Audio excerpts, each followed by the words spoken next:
Bueno, chicos, he venido a dar una charla del cambio climático. Soy ingeniero aeronáutico.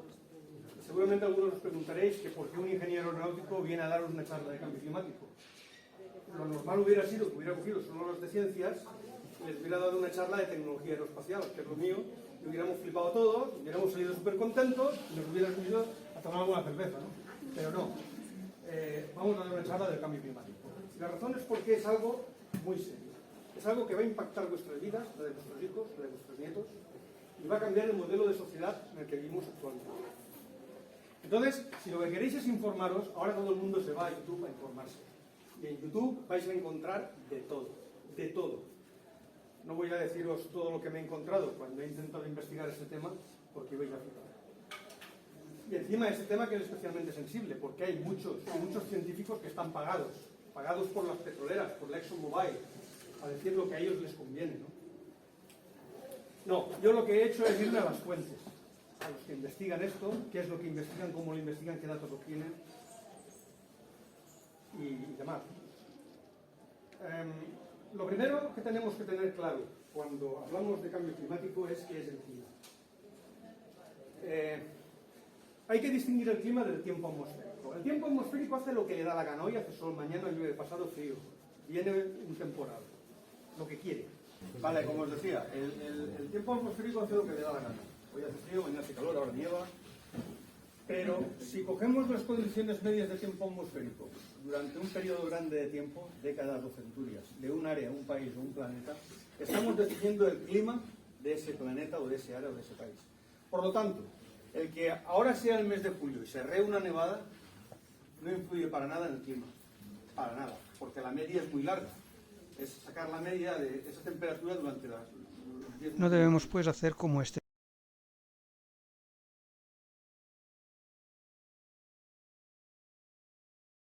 La segunda cosa que tenéis que tener clara para entender el clima es el concepto de equilibrio térmico. Se dice que un cuerpo está en equilibrio térmico cuando su temperatura no varía. Fácil, ¿no? Pero ¿cómo se produce ese equilibrio térmico? Todos, absolutamente todos los cuerpos radian energía. Pues bien, cuando la energía que radian los cuerpos es exactamente igual a la que reciben de su entorno, la temperatura se estabiliza y se produce el equilibrio térmico. ¿Qué pasa si de repente el cuerpo empieza a tomar más energía, ¿no? Pues su temperatura sube, empieza a radiar más energía y eventualmente llegaremos a otro punto en donde la energía que entra es igual a la que sale, se establecerá otro punto de equilibrio térmico a una temperatura mayor. Por otro lado, si lo que ocurre es que el cuerpo recibe menos energía, pues bajará su temperatura, empezará a radiar menos energía y se establecerá un punto de equilibrio térmico a una temperatura inferior. Fácil, ¿no? Bueno, pues ya estamos en condiciones de entender el equilibrio térmico del planeta. Imaginaros que tenemos un planeta como la Tierra que lo dejamos en medio del espacio intergaláctico, lejos de cualquier estrella o fuente de calor. La temperatura media de su superficie llegaría a los menos 271 grados centígrados. Pero en este punto alguno de vosotros me puede decir, oye, Nano, que la Tierra tiene un calor interno, y si no, que se lo preguntan a los de La Palma. Vale, os lo compro. Ponemos el calor interno de la Tierra. Ya llegamos que la temperatura media superficial sube a los menos 240 grados centígrados.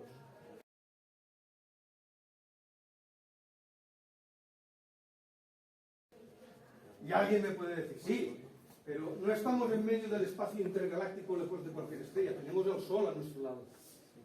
Bien, pongamos el Sol. Ya tenéis el Sol y la Tierra a la misma distancia del Sol, 150 millones de kilómetros. La temperatura no sube a los menos 18 grados centígrados. Fue a principios del siglo XIX cuando Joseph Fourier, en 1824, calculó que la temperatura de la Tierra tenía que ser mucho más baja de lo que se observaba. Entonces pensó que el calor que hacía falta aportar para que tuviera la temperatura adecuada era debida a las estrellas, cosa que era falsa, o a la atmósfera, cosa que fue cierta, y por lo tanto se considera a Joseph Fourier como el precursor del efecto invernadero. Fue el primero que lanzó una hipótesis correcta en este sentido. ¿Qué es lo que le falta a ese planeta para que tenga la temperatura de 16 grados centígrados que tenemos ahora? Pues lo que le falta a ese planeta es ni más ni menos que la atmósfera. Con la atmósfera llegamos a los 16 grados centígrados de media que tenemos actualmente. La siguiente pregunta es, bueno, ¿y qué tiene la atmósfera para calentarnos el planeta a 16 grados centígrados? Pues tiene una cosa que se llaman gases de efecto invernadero. Estamos viendo que los gases de efecto invernadero son importantes, porque sin ellos nos moriríamos congelados encima de una bola de hielo, ¿no? El primer gas y el más importante en cuanto a efecto invernadero es el vapor de agua, pues es el más abundante que hay en la atmósfera. El siguiente gas que tenemos como gas de efecto invernadero es el CO2. El CO2 se expulsa a través de los tubos de escape de coche por la combustión de los combustibles fósiles. Además del CO2, también expulsamos óxidos nitrosos que forman la capa de smog marrón que se ve encima de las ciudades y que también tiene un importante efecto invernadero. Otro gas importante desde el punto de vista de efecto invernadero es el ozono. El ozono está constituido por moléculas de 3 átomos de oxígeno más o menos inestables. Es un gas extraordinariamente importante porque aparte del efecto invernadero, pues tiene la propiedad de parar las radiaciones de alta frecuencia que llegan a la Tierra. Estas radiaciones impactan contra el ozono, descomponiendo su molécula y debilitándose. Si estas radiaciones no se debilitaran y llegaran a la superficie de la Tierra, destrozarían el ADN de los seres vivos y el planeta se volvería un planeta estéril. La siguiente pregunta es, ¿y si estas radiaciones nos descomponen la capa de ozono? ¿Cómo se regenera esta capa de ozono? Y la respuesta es a través de los rayos de las tormentas. Los rayos de las tormentas tienen la propiedad de recombinar los átomos de oxígeno formando ozono. Así, la capa de ozono se regenera continuamente, a la vez que se destruye continuamente. Es un equilibrio. Otro gas importante en cuanto al efecto invernadero es el metano.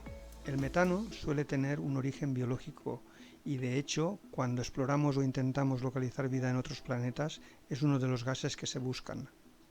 Bien, ya tenemos a los protagonistas de nuestra historia, ¿ok? Lo siguiente es, ¿cómo hacen estos tíos para hacer el efecto invernadero? Bueno, pues para eso tenemos que hacer 3 cosas. Saber lo que es una radiación electromagnética, saber lo que es un poquitín de mecánica cuántica y cerrar las ventanas para que los de letras no se tiren por ellas. Vamos a ver. Radiación electromagnética. Absolutamente todo el universo está lleno de campos eléctricos y magnéticos. Las radiaciones electromagnéticas son variaciones de estos campos. Los campos eléctricos y magnéticos están relacionados por unas ecuaciones, las ecuaciones de Maxwell. Cuando hablamos de uno, hablamos del otro. Y un campo magnético, todos sabéis lo que es. Habéis puesto una hoja, el imán debajo y unas limaduras de hierro por encima y habéis visto las líneas que hacen, ¿no? Bien. Pues entonces, las variaciones de estos campos eléctricos y magnéticos son las radiaciones electromagnéticas.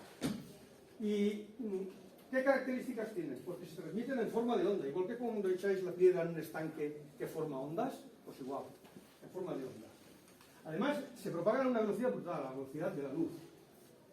Y por último, la característica que tienen es que transportan energía. Todos habéis puesto una lupa con un papelito y habéis quemado el papelito, ¿no? Pues eso es la energía de la radiación electromagnética de la luz. Veámoslo con un poco más de detalle. La característica fundamental de las radiaciones electromagnéticas es la distancia que hay entre las crestas de las ondas que forman la radiación electromagnética. Cuando esa distancia es del orden de metros, estamos hablando de ondas de radio. Si esa distancia se reduce a centímetros, entonces estamos hablando de microondas. ¿Que la reducimos más? Pues entonces pasamos al infrarrojo. Se reduce más al espectro visible, de luz visible. Si continuamos reduciendo, pasaríamos al ultravioleta, a los rayos X y por último tendríamos los rayos gamma, que son los de longitudes de onda más cortas. ¿Y cómo se comportan estas radiaciones a la hora de atravesar la atmósfera? Pues bien, el ultravioleta, los rayos X y los rayos gamma no pueden atravesarla y el ozono, como hemos visto, es el responsable que se encarga de ello. La luz visible sí que atraviesa muy bien la atmósfera y por eso podemos vernos los unos a los otros y podemos ver los rayos del sol. El infrarrojo atraviesa la atmósfera con grandes dificultades, como veremos a continuación. Las microondas no la atraviesan. Y por último, las ondas de radio sí la atraviesan perfectamente, por eso podemos ver la televisión y escuchar la radio. Ya está todo lo de radiación electromagnética. Vamos con la mecánica cuántica. Aquí podéis ver una molécula de CO2. Un átomo central de carbono con 4 cargas positivas y 2 átomos de oxígeno con 2 cargas negativas a los lados. La molécula es así, neutra. Pero a mí nunca me ha gustado esta representación de la molécula, porque parece que los átomos de oxígeno están agarrados al carbono con 4 palos de escoba, ¿no? Ahí. Y eso no es cierto. Eso no es cierto. Si mi cabeza es el átomo de carbono y mis puños son el átomo de oxígeno, la molécula está bailando, ¿no? Y este baile tiene 3 pasos, que se llaman modos de vibración. El primer paso es este. Se acercan y se alejan igual del átomo de carbono del átomo de oxígeno. El segundo paso es este. Mola, ¿eh? El tercer paso es este. Este ya es la hostia. Bueno, pues si combináis estos 3 pasos en el espacio, tenéis el movimiento este del baile de Chanel que tiene la molécula. El primer paso es tonto. No rompe la simetría de la molécula, no pasa nada. Pero en el segundo y en el tercer paso sí que ocurren cosas. Porque cuando estamos en esta posición, esta parte de la molécula tiene carga positiva, mientras que aquella tiene la carga negativa. ¿Vale? Se forma lo que se llama un momento dipolar. Vaya de palabras, ¿eh? Momento dipolar. Que al estar vibrando la molécula, pues vibra el momento dipolar. ¿Y qué pasa cuando combinamos esto, que ya está todo lo de mecánica cuántica listo, con lo que hemos visto antes de las radiaciones electromagnéticas? Pues imaginaros, la onda electromagnética, imaginaros que está en fase positiva arriba y en fase negativa abajo, ¿vale? Si la onda electromagnética viene aquí con la fase positiva y la molécula se encuentra así, que tiene positivo, pues positivo con positivo se repelen. La onda electromagnética viene, le suelta un leñazo a la molécula y la molécula hace así, se mueve. Entonces la molécula cambia, porque está vibrando. Y tiene ahora la parte negativa. Pero la onda electromagnética también cambia y se vuelve negativa. Y entonces, negativo con negativo, otro leñazo. Y la molécula, ¡pam!, se vuelve a mover. Es decir, está absorbiendo la energía electromagnética, la molécula, y convirtiéndola en movimiento. ¿Y qué es lo que hace? Pues que se vuelve loca. Se vuelven locas las moléculas de CO2. Empiezan a correr unas de aquí para allá. Y empiezan a chocar entre ellas. ¿Y qué pasa al chocar entre ellas? Pues que producen radiación electromagnética. Pues vaya negocio, vaya tontería, ¿no? O sea, cojo radiación electromagnética, la convierto en movimiento, choco y vuelvo a producir radiación electromagnética. Esto es una gilipollez como una casa. Pero no. No. Mirad, los rayos del sol vienen y calientan el suelo. El suelo se calienta y empieza a radiar energía, pero esta vez infrarroja. Ha cambiado la frecuencia, infrarroja. Y esa energía infrarroja es la que absorben las moléculas de CO2, que empiezan a chocar entre ellas y vuelven a emitir energía infrarroja. Y parte de esa energía infrarroja continuará hacia arriba, como la que venía del suelo, pero parte vuelve hacia abajo. Y esa parte que vuelve hacia abajo es la que produce el efecto invernadero. Para que nos entendáis, para que nos entendamos, es como cuando tenéis frío y os echáis una manta encima. Vuestra radiación infrarroja calienta la manta. Y la manta, una vez que está caliente, empieza a radiar en todas direcciones. Parte irá hacia la habitación, pero parte de esa radiación vuelve hacia vosotros, que es la que os mantiene calientes. ¿Habéis entendido, no? El efecto invernadero. Perfecto. De hecho, si salimos de la Tierra y medimos la radiación que emite el planeta, resulta que la radiación debería de seguir una línea entre la naranja y la roja del gráfico. Pero en realidad lo que emite la Tierra es la línea azul del gráfico. En esta línea azul podemos observar que hay una serie de bocados. Estos bocados son la energía que no sale del planeta, es decir, que se queda dentro del planeta produciendo el efecto invernadero. ¿Y cómo contribuye cada uno de nuestros protagonistas a este cuento? Pues mirad, esto está bajo discusión. Aquí hay que hacer mucha investigación. Sabemos que el metano tiene 25 veces más poder de efecto invernadero que el CO2, pero hay 200 veces menos metano que CO2. Y además el CO2 es la forma más oxidada del carbono que existe en una atmósfera oxidante además. O sea que es un compuesto superestable. No hay Dios que quite el CO2 de la atmósfera. De la gráfica podemos observar también que el vapor de agua es el gas que más contribuye al efecto invernadero, seguido del CO2 y en menor medida del metano y del ozono. Cuanto más precisos sean estos porcentajes, mejores serán los modelos de predicción climática que tengamos. Llegados a este punto, es fácil imaginar que cuantas más moléculas de gases de efecto invernadero contenga la atmósfera, mayor será la capacidad de atrapar calor que tenga la misma, ¿no? Este calor extra que atrapa lo que hará será elevar la temperatura del planeta de forma que el mismo comenzará a radiar más calor y eventualmente se llegará a un nuevo punto de equilibrio térmico donde el calor que entra es igual al que sale, pero a una temperatura más elevada. Así pensaban muchos científicos a mitad del siglo XX. El problema era que no existían datos para corroborar tal hipótesis, es decir, no sabíamos la cantidad de CO2 que había en la atmósfera ni cómo evolucionaba esta a lo largo del tiempo. Por otro lado, tampoco podíamos decir con exactitud si se estaba calentando el planeta y en qué medida. Y esto fue así hasta que el doctor Charles David Keeling comenzó un estudio sistemático de la atmósfera. El señor Keeling, allá por los años 50, dijo, oye, hace ya 100 años que estamos con la revolución industrial, los trenes, las máquinas, tal y cual, y estamos echando CO2 a la atmósfera. Digo yo que su composición debe de estar cambiando de alguna manera. Así que el tío, lo primero que hizo fue inventar un dispositivo para medir la cantidad de CO2 que había en la atmósfera. Y se fue por todo el mundo a medir. Y se dio cuenta de que cuando se alejaba de los focos de emisión, es decir, de las grandes urbes, de las industrias hidrometalúrgicas, de las industrias cementeras, de las centrales térmicas, cuando se alejaba, la medición era sensiblemente la misma en todo el planeta. Eso es, pues me voy a un sitio alejado y empiezo a tomar mediciones sistemáticas. Y como no era tonto, el tío se fue a Hawái, en medio del Pacífico, y se subió a lo alto de un volcán y allí montó este observatorio, el de Mauna Loa, que desde el año 1958 registra sistemáticamente las mediciones de CO2 que hay en la atmósfera. Bueno, esto fue así hasta que a las 6:30 de la tarde del 28 de noviembre de 2022 el Mauna Loa entró en erupción. El Mauna Loa, que por cierto es el volcán activo más grande del mundo, cubre la mitad de la isla de Hawái.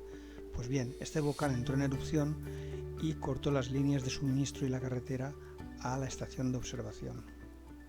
Entonces, el doctor Keeling, viendo sus mediciones, descubrió tres cosas importantes. La primera es que a lo largo del año esas mediciones subían y bajaban. Y esa subida y bajada era más grande cuanto más hacia los polos nos íbamos. Esto era así porque cuando llega la primavera, crecen las plantas. Y al crecer las plantas se absorbe CO2 de la atmósfera y por lo tanto baja el contenido de CO2. Y cuando llega el otoño, caen las hojas, la hierba se seca y el CO2 vuelve a la atmósfera. Y por eso se producen esas oscilaciones. La segunda cosa que descubrió el señor Keeling es que la cantidad de CO2 en la atmósfera iba aumentando año tras año. Y esto sin duda tenía que ser debido a la actividad humana. Algunos negacionistas del cambio climático nos indican que esto es debido a la actividad volcánica, pero lo cierto es que la actividad volcánica lanza a la atmósfera 600 millones de toneladas métricas al año de media, mientras que los humanos, por ejemplo, en el año 2022 lanzamos 36.600 millones de toneladas métricas, es decir, 60 veces más. Y la tercera cosa que el señor Keeling descubrió, él sabía la cantidad de carbón que habíamos sacado de las minas. Sabía, más o menos, la cantidad de petróleo que se había extraído. Y cuando todo eso se quemaba, tendría que haber una cantidad de CO2 en la atmósfera. Pero solo había la mitad. Solo había la mitad de la que tenía que haber. ¿Dónde estaba la otra mitad? La otra mitad, si recordáis un poco de química básica, los anhídridos se disuelven en el agua para formar ácidos, ¿no? En este caso, el CO2 se disuelve en agua para formar ácido carbónico. Entonces, claro, el agua, pues el CO2 estaba disuelto en los planetas. Y esto hacía que los océanos fueran están siendo cada vez más ácidos. Y aquí la mamá Tierra nos da la primera campanada. Que los océanos cada vez son más ácidos. Y los animalitos que usan carbonatos para hacer sus conchas, como por ejemplo los corales o los mejillones, cada vez tienen más dificultades para hacer esas conchas. Y por eso la barrera coralina del Pacífico Sur está haciéndose más pequeña. Los corales están muriendo y se está perdiendo una de las biodiversidades más grandes que tenemos en el planeta. Además de la acidificación de los océanos, el aumento de temperatura de los mismos y su disminución en la capacidad de disolver oxígeno están causando graves problemas. De hecho, en 2016, el 30% de la barrera coralina del Pacífico Sur murió. En 2009 se lanzó el satélite POCO-1, pero falló el cohete y pegó en el Océano Índico. Vale. En 2014 lanzaron el OCO-2. El OCO-2 tiene la misión de patrullar la Tierra y mirar dónde se emite el CO2, con qué cantidad, por dónde se transporta, dónde se absorbe, el ciclo del carbono. Por si fallaba el OCO-2 habían construido otro satélite y ese lo montaron en el módulo japonés de la Estación Espacial Internacional, con lo cual tenemos 2 vigilantes del CO2 en la atmósfera actualmente.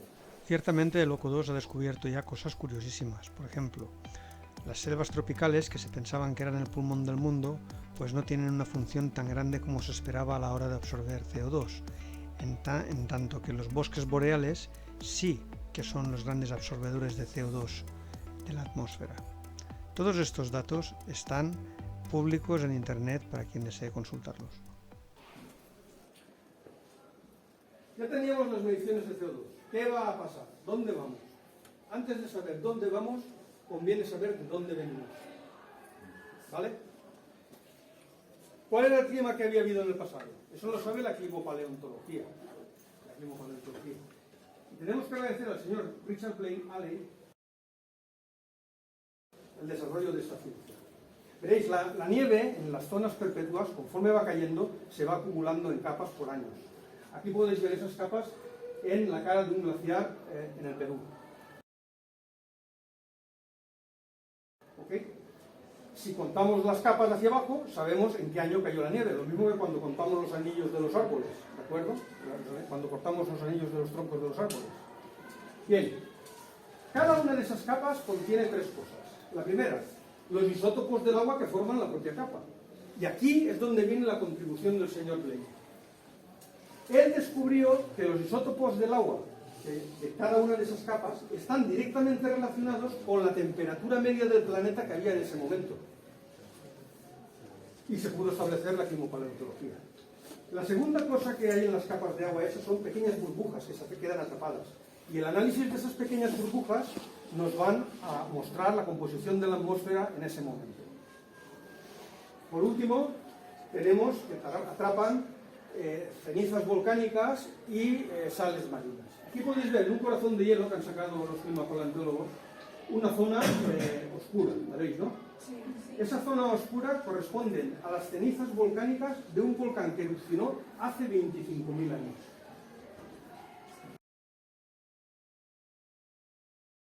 Veamos con un poco más de detalle qué nos cuenta el hielo. ¿Qué nos cuenta el hielo? Lo primero es que según la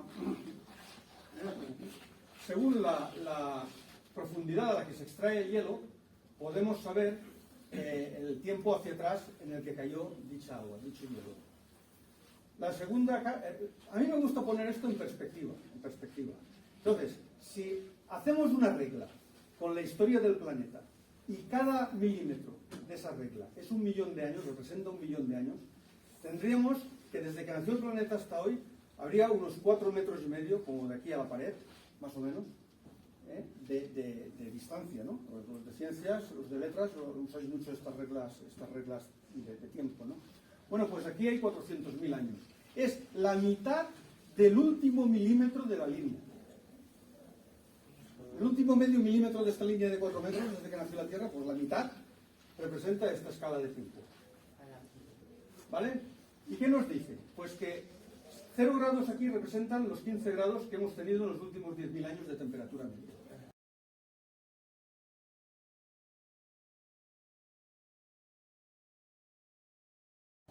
Entonces, en los últimos 400.000 años, la temperatura ha bajado unos 8 grados, nos ha sumergido en una era glacial, luego ha habido un periodo de 10.000 años de calentamiento y se ha ido repitiendo este ciclo en los últimos 400.000 que se puede prolongar a los últimos 800.000, al último milímetro prácticamente de la recta, ¿no?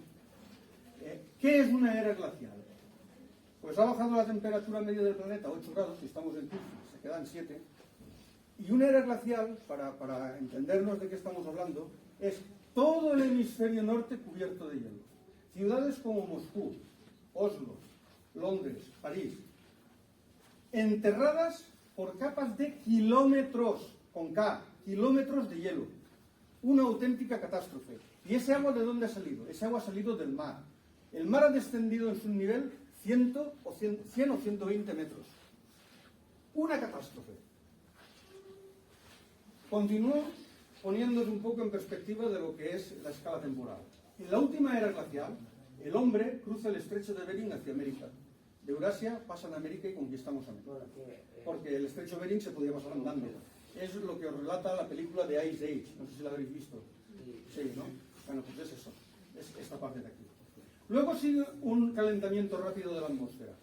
Los mamuts emigran hacia el norte de Siberia. Allí el hombre les persigue, les da caza y los extermina. Ya hemos desembarcado en el planeta. Ya empezamos a hacer de las nuestras. ¿Vale?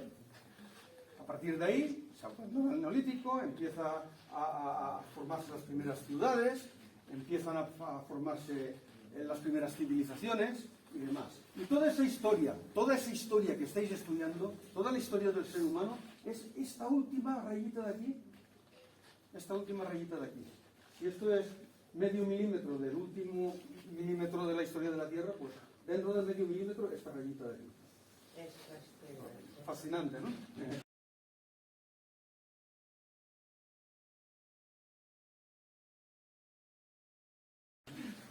Bien. ¿Qué más nos cuenta el hielo? Pues nos cuenta el hielo, analizando las burbujitas de hielo, vemos la composición que había en estos 400.000 años. Y la composición nos dice que ha variado entre 180 partes por millón y 280 partes por millón. De cada millón de moléculas que tiene la atmósfera, 180 de CO2 o 280 de CO2. Mirad, cuando preparé esta presentación en diciembre de 2019, íbamos por las 411. Esta mañana los datos del observatorio que sustituye a Mauna Loa han medido 421. ¿Vale? Estamos echando CO2 a la atmósfera, pero con ganas. Nada de tonterías, con ganas. ¿Y qué pasa? No pasa nada. ¿Qué va a pasar? Estamos echando CO2 a la atmósfera. Pues muy bien. En Mongolia no saben jugar al tenis. ¿A mí qué me importa? Bueno, pues sí que importa. Porque cuando pongo las dos gráficas juntas, yo estoy muy preocupado. ¿Alguien en esta sala no ve la correlación que hay entre el CO2 y la temperatura? ¿No lo veis? ¿No veis que cuando baja la temperatura, cuando baja el CO2 baja la temperatura y cuando sube el CO2 sube la temperatura? Es que está calcado.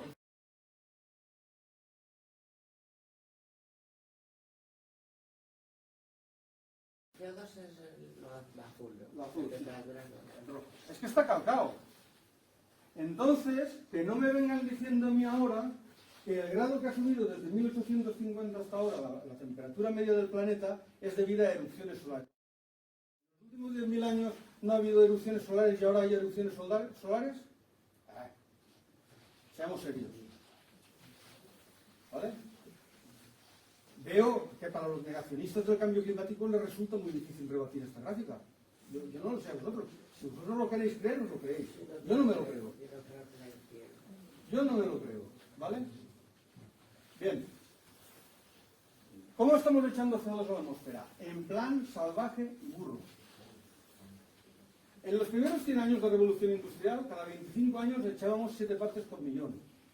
Del 58 al 93 subió a 30 partes por millón. Del 83 al 2008, 50 partes por millón. Y del 2008 al 2033 nos vamos a meter en las 98 partes por millón. Es que no estamos reduciendo el ritmo de echar CO2 a la atmósfera. Es que lo estamos incrementando, pero de manera acelerada. Vamos como un cohete tirando CO2 a la atmósfera hacia arriba. Es preocupante, ¿eh? Esto va para arriba. Eventualmente llegará un pico y bajará. ¿Por qué? Porque aunque no hagamos nada, el petróleo se va a acabar. Y cuando se acabe el petróleo llegará un año que será el máximo y a partir de ahí para abajo. Aunque no hagamos nada, no os preocupéis. Pero eso no quiere decir que lo que ya hemos echado a la atmósfera no va a permanecer allí. Claro que va a estar allí. Vamos a hacer un experimento y nos relajamos todos un poco. Venga, va, un voluntario. Esteve, va, mire. Máquina. Voluntario. Sujétame. Ahora, ponte ahí. Vamos a contar todos. Necesito vuestra ayuda. Cuando yo diga ya, empezamos a contar. A ver, ya. 1, 2, perfecto. Primero que vas a saber contar. Cuando yo diga ya, ¿eh? Cuando yo diga ya. ¿Vale? Cuando yo diga ya. ¡Ya! No. ¿No os ha dado tiempo a contar? No habéis contado. Vale.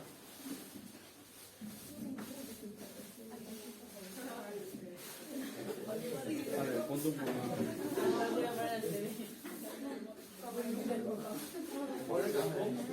No pasa nada.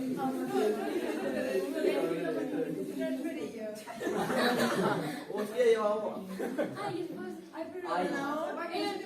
Cuando yo diga ya. El ordenador, cuidado. No pasa nada. Joder, soy ingeniero. No va a pasar nada. No se quema, no se quema. ¡Ya! 1, 2, 3, 4, 5, 6, 7, 8, 9, 10, 11, 12. No está bien.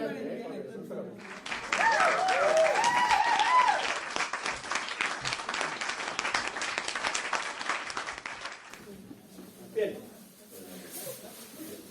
El aire es muy mal absorbiendo calor, como veis. Pero el agua es muy buena absorbiendo calor. Tanto que la llama no le da tiempo a descomponer la goma del globo y a que ésta explote.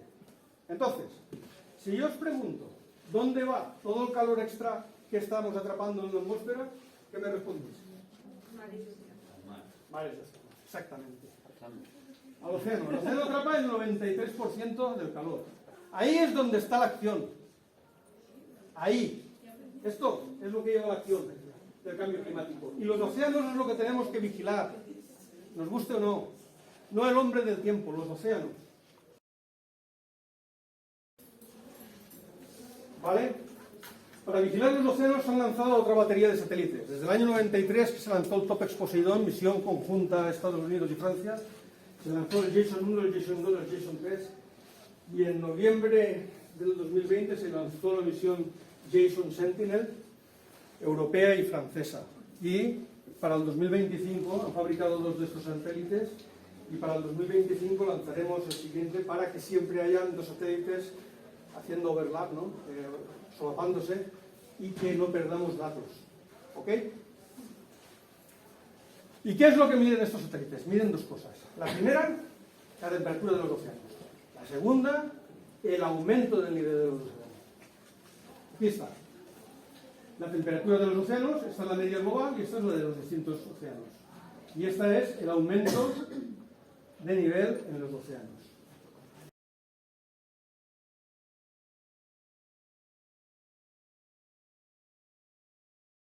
Llega el 2005 y el océano Pacífico, al océano Pacífico le da por enfriarse. Tócate las narices. Se enfría el océano Pacífico. Y termina durante 5 años de estar enfriándose el océano Pacífico cuando empieza a bajar el nivel de los océanos. Les faltó tiempo a todos estos científicos negacionistas a salir a la palestra y decir que los científicos climáticos no tienen ni idea, iba a decir un taco, de lo que están haciendo. No tienen ni idea. es que podemos quemar todo el petróleo que queramos porque no pasa nada. Esto es una mentira, una burda mentira. ¿Qué estaba pasando? Que alguien me explique qué es lo que está pasando.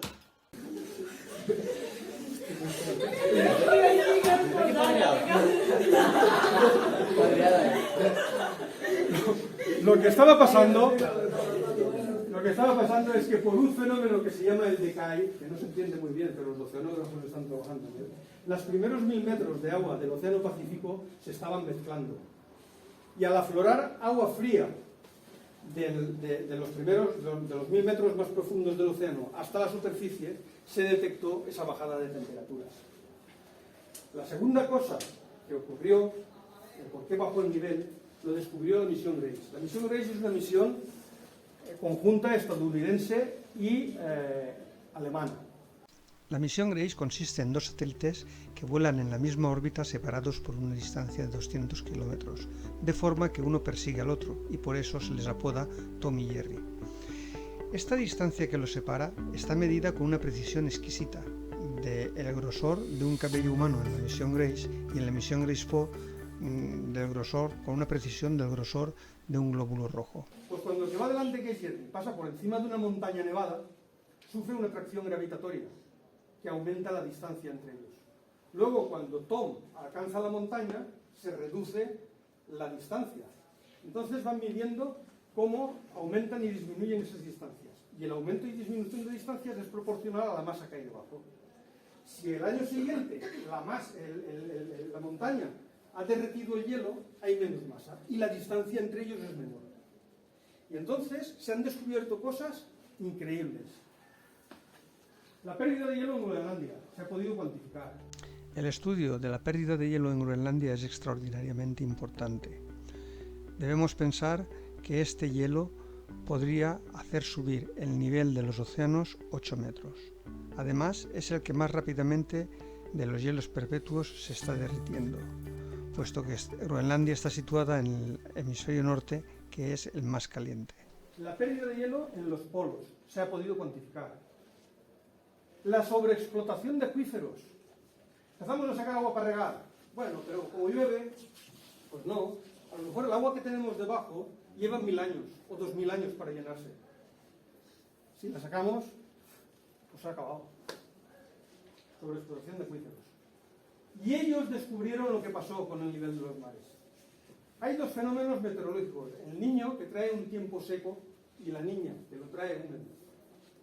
Cuando acabó de calentarse, de enfriarse el Océano Pacífico, durante el periodo del Niño, la Niña tomó cartas en el asunto y empezó a succionar agua de los océanos y hizo que el nivel bajara, porque ese agua la pusieron en forma de lluvia, sobre todo en Australia.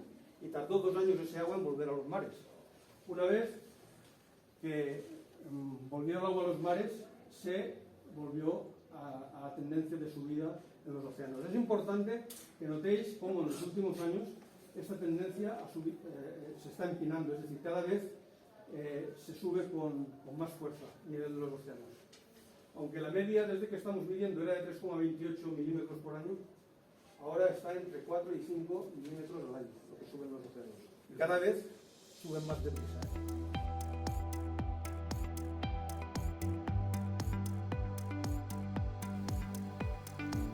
La observación de la Tierra por satélites ha cambiado totalmente nuestra perspectiva del planeta.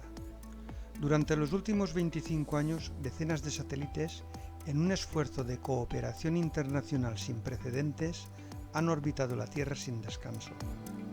Cada uno de estos satélites está especializado en medir un tipo de datos, como concentraciones de gases y aerosoles, temperaturas, nivel del mar y o niveles de aguas continentales, desarrollo urbano, observación del hielo, de la biomasa, fluctuaciones de los campos gravitatorios y magnéticos, etc.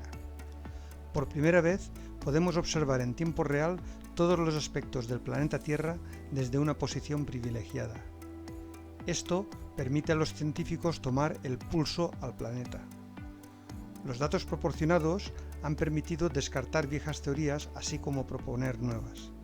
Además, los modelos de predicción, tanto del tiempo atmosférico como de clima, han sufrido un avance sin precedentes, cuando son avalados por estos datos y calculados con ordenadores cada vez más rápidos y potentes.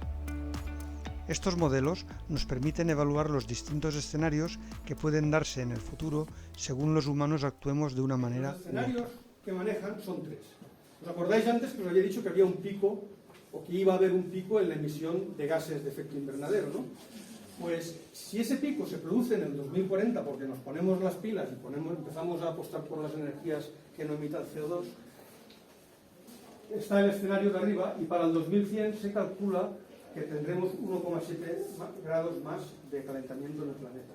El segundo escenario, más realista, en vez de en el 2040 el pico se alcanzará en el 2060 y el planeta se calentará con 2,2 grados. Y en el tercer escenario pasamos de todo esto al culo y a quemar gasolina. Eso hará que en el 2100 se caliente 3,7 grados. Es importante que notemos que hasta el 2030, independientemente del escenario, apenas hay variaciones de un escenario a otro. Hasta el 2030 no nos vamos a enterar. En esta imagen podemos ver los tres escenarios resumen que manejan los científicos. En la parte de izquierda podemos observar los escenarios hacia el año 2030 y observamos que no hay diferencias significativas de color entre ellos. En cambio, en la parte derecha sí que podemos observar diferencias significativas y en los últimos escenarios están más oscuros porque tendrán mayor temperatura. Bueno, también es importante que no penséis que en el 2099 se acaba el mundo continúa. Después del 2099 viene el 2100, el 2101 y el 102, por lo cual el calentamiento no se va a parar aquí, va a continuar hasta que se alcance el punto ese de equilibrio que estábamos hablando al principio de la conferencia, que no sabemos dónde estará, dependerá de la cantidad de CO2 que haya. ¿Y qué consecuencias va a traer todo esto? Subida del nivel del mar. La subida del nivel de los mares se debe a dos factores. Por un lado, el deshielo de los polos, nieves y glaciares.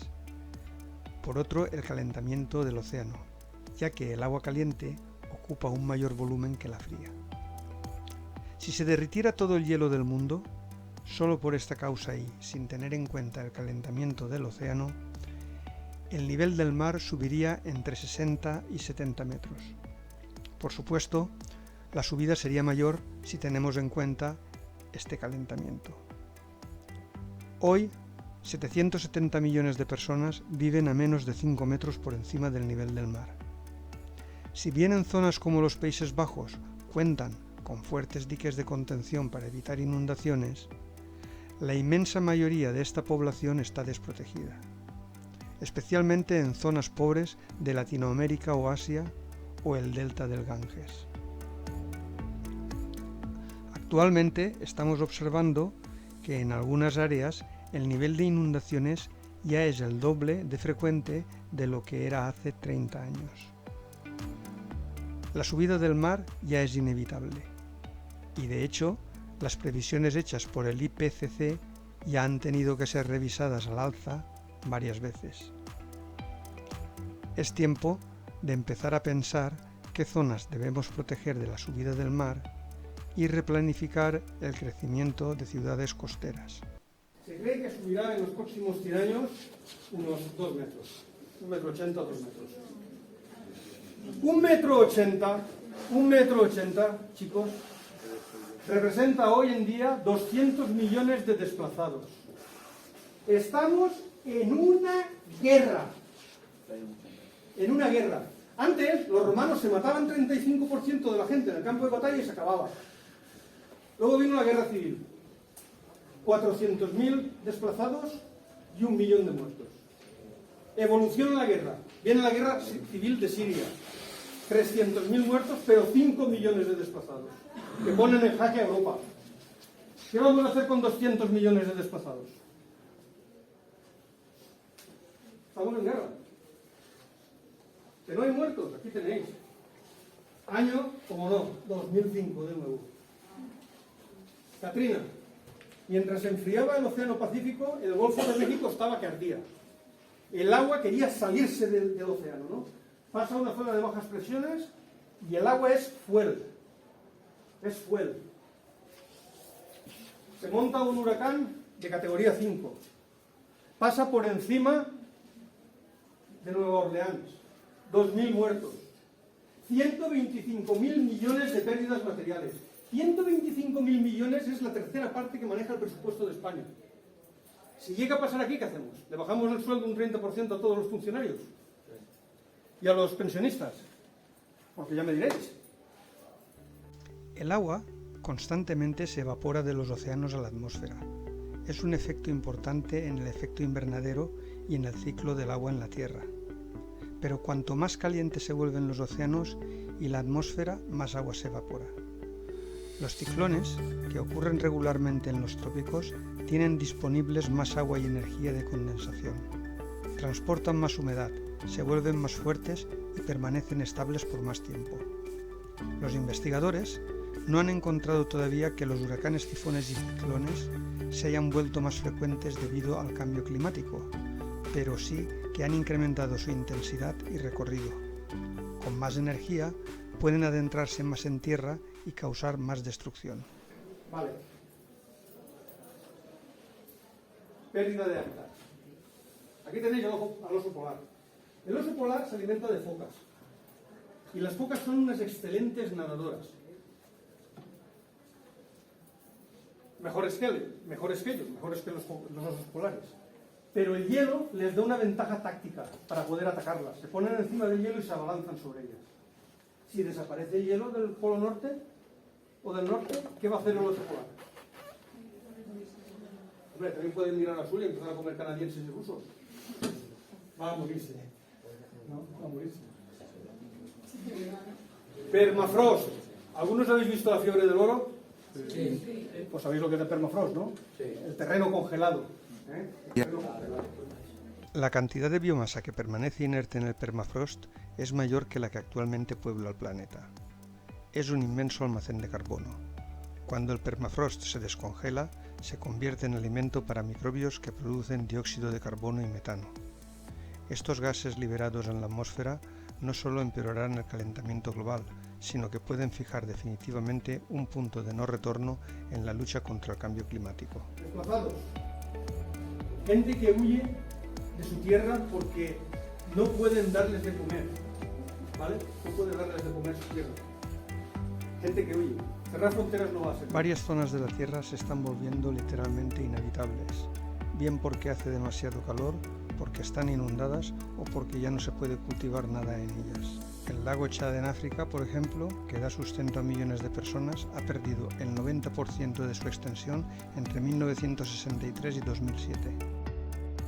Si hoy hablamos de millones de personas que abandonan sus hogares no a causa de crisis o de guerras, sino debido al clima, en pocas décadas estaremos hablando de decenas de millones. El mundo se encamina hacia un futuro alarmante. Mirad.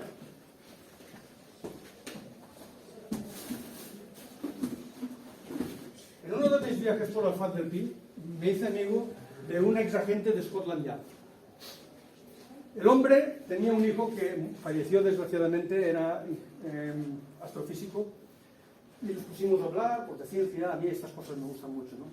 Y el señor me regaló cuando tocamos el tema del cambio climático, me regaló esta novela, bueno, esta novela no, este libro científico, de James Lovelock.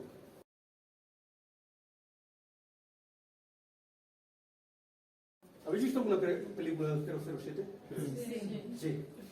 En el 007 hay un personaje que se llama Q. ¿Os suena, no? Q, el que le hace los cachivaches, los coches estos voladores y todo esto al 007. Bueno, pues James Lovelock era un Q del MI6. James Lovelock, una de las cosas que inventó, y se lo debemos agradecer nunca bastante, fue el medidor de ozono que hay en la atmósfera. Gracias a él descubrimos el agujero que había en la Antártida y por eso pudimos cambiar la legislación a tiempo para eliminar los fluorocarbonos de los equipos de aire acondicionado que perjudicaban el ozono de la atmósfera. Bien, pues James Lovelock, como es inglés, propone una solución inglesa al problema. Y dice el señor James Lovelock, el cambio climático nos va a beneficiar. Porque aunque suba un poco el mar, bien, perderemos algo de terreno, pero vamos a tener un clima muy benigno aquí en la isla. Por lo tanto, somos 60 millones de personas. Sabemos que con ese clima benigno podemos cultivar nuestras tierras, que ahora son baldías. Y el cultivo de nuestras tierras dará de comer a 100 millones de personas, que ahora somos 60. Bueno, pues vamos a hacer una cosa. Vamos a empezar, ahora que nadie las quiere, a construir centrales nucleares por un tubo, a autoabastecernos de energía, a cultivar nuestras tierras, a abandonar las políticas chorras de la Comunidad Europea de molinitos y plaquitas solares y a reforzar nuestro ejército hasta los dientes, para que no entre ni Dios. Y los 40 millones de refugiados que podamos coger, empezar a establecer los criterios para saber quién entra y quién no. Esa es la solución que proponen. Esto es año 2009 se escribió este libro. Yo no sé vosotros, pero los ingleses creo que han abandonado Europa, ¿no? Han hecho el Brexit. Sí. En este tuit de mayo de 2022, Boris Johnson anuncia: las centrales nucleares como la que visité hoy en Hartlepool son absolutamente cruciales para alejarnos de los combustibles fósiles, incluido el petróleo y el gas rusos. En lugar de un nuevo reactor cada década, vamos a construir uno cada año, alimentando los hogares con energía limpia, segura y confiable. En el libro de James Lovelock también se apunta que el otro puntal energético que debería de tener Reino Unido eran los aerogeneradores marinos, fuera, offshore, en el mar. Y aquí tenéis la noticia de que se va a aumentar este parque eólico. El rearme nuclear también es una realidad para los ingleses. Y cuando se produjo la crisis humanitaria siria, ¿cuántos refugiados sirios acogió? Yo os lo diré, por cada 30 que ha acogido Alemania, 1. Por cada 30, 1. Yo no sé vosotros, pero a mí me da la impresión de que están siguiendo el guión.